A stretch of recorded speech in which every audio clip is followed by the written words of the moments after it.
Death message, the title comes from the phrase delivering the death message, which is what British cops call it when they have to tell someone that a loved one has died, which is kind of, you know, truly horrible thing to have to do. And as soon as I heard that phrase for the first time, it kind of made the hairs on the back of my neck stand up, and I knew I wanted to write about that. And in this book, Tom Thorne is getting sent death messages of his own because somebody is sending pictures of murder victims and people who are about to become murder victims to Thorne's mobile phone. And Thorne has to figure out, firstly, why these messages are being sent to him, and also who these people are. He doesn't know who they are, but he just knows that somewhere there's a body that he's got to find. It's a very dark book. There's some jokes in it. There's a few jokes. No sex, as usual. Don't do any of that. And hopefully, Thorne will be coming to TV this year. We hope so. I've had some trouble with TV companies in the past who've wanted to make the books into TV shows, and it hasn't worked out. So I kind of did it a different way this time. Myself and the actor who I've always wanted to play Thorne, we've kind of formed our own company. And we're kind of making it ourselves, obviously with a broadcaster, but they're kind of hiring us, so we've got some writers involved, and he's doing it, and the scripts are great, and so, you know, fingers crossed, we'll shoot it this summer and it'll be on TV by the end of the year. As to, you know, the actor who's playing Tom Thorne is an actor called David Morrissey, who's a wonderful actor, but it's going to be interesting because when that happens, when he walks on screen, you know, 8 million people will go, that's Tom Thorne. And it won't be the same Tom Thorne they've got in their heads. It won't be the same Tom Thorne I have in my head. But that's the way it's going to be. That's how television works, you know. And that's the beauty of reading, which is that we all have our own Thorne or Morse or Rebus or Poirot or any other character we read about. You know, they're in our own heads, and that's what makes reading so fantastic. So it won't be the Thorne you've imagined. It'll be a different Thorne. It'll be the TV Thorne, but it's going to be very good.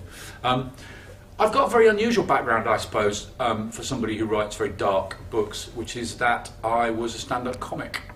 And obviously people go, what, you do comedy and then you write these very dark books, how does that work? Well, there are actually two sides of the same coin, really, and I approach the same things in exactly the same way. They're both about entertaining an audience. That's the bottom line for me. And when I walk on stage to do a stand-up show, I've got to get a laugh very quickly, otherwise they're going to start throwing bottles at me. So, you know, I've got to go to work straight away. And similarly with a book, I've got to engage a reader very fast, because there's a lot of good books out there, and if I've not engaged the reader, they're going to put my book down and pick up another one. I know that's what I do. You've got to keep them entertained, you've got to keep the pages turning, you've got to build to a big finish. And also, the thing that crime writers do, which is exactly what comedians do, is choose when to reveal certain bits of information.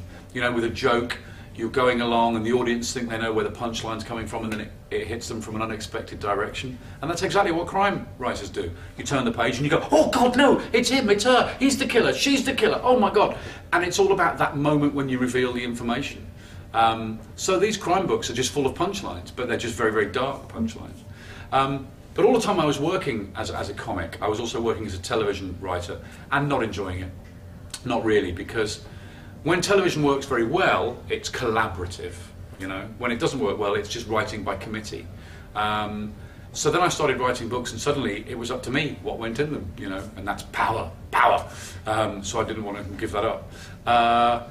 So I started writing the books and sort of drifted away from comedy.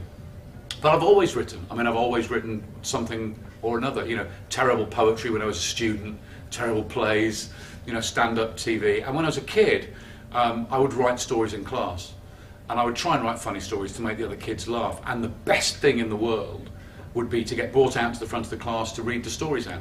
That's the best feeling ever. And actually, I think that's what I'm still doing. Really, that's what, you know, writing is for me. I'm just still showing off and reading the stories out the front of the class. Sometimes it's weird when you write dark, scary stuff and you wonder where the dark, scary stuff comes from. I did an interview yesterday with the president of the Royal College of Psychiatrists in London for a TV thing.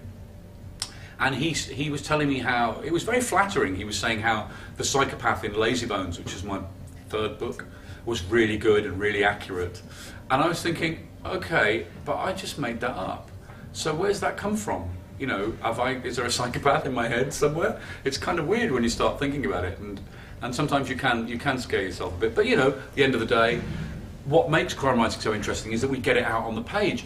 And oddly, most crime writers are very happy people and very jokey and fun, party animals. You know, they're not gathered in corner kind of going, yeah.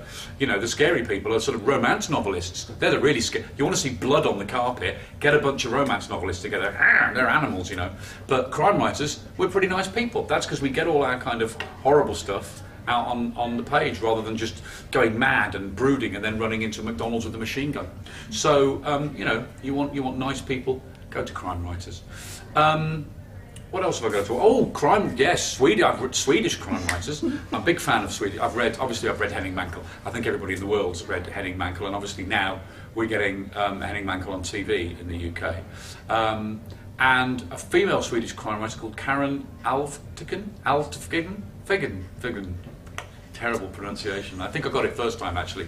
I read her book Missing. I don't know what the Swedish title of that is, but that was a fantastic novel. Scandinavian crime fiction is very big now in the UK, obviously with Stieg Larsson and the Millennium Trilogy and everything, which is #1 in the UK right this minute. So it has become very popular. I don't read anything but crime fiction, to be honest. I write it because it's what I love to read, and all I try and do is to write the kind of books I would like to read. And I get very bored sometimes with books that aren't crime fiction. You know, I'm reading some literary masterpiece and I'm sitting there thinking, where's the body? I want a body or a car chase or some shooting or something, just to pep it up, because they can get awfully boring. So I do read a lot of crime fiction, and because crime fiction is such a small world, we all know one another, I'm reading a lot of books by people I know, which is odd, because it changes the way you read, you know. You're hearing that person's voice, you're seeing their face. If there's a sex scene, that's very weird, because then you've got to see that person and then you just see them the next time. There's this really kind of graphic sex, and then you see them and go, ah, you dirty man. That kind of is a little bit odd.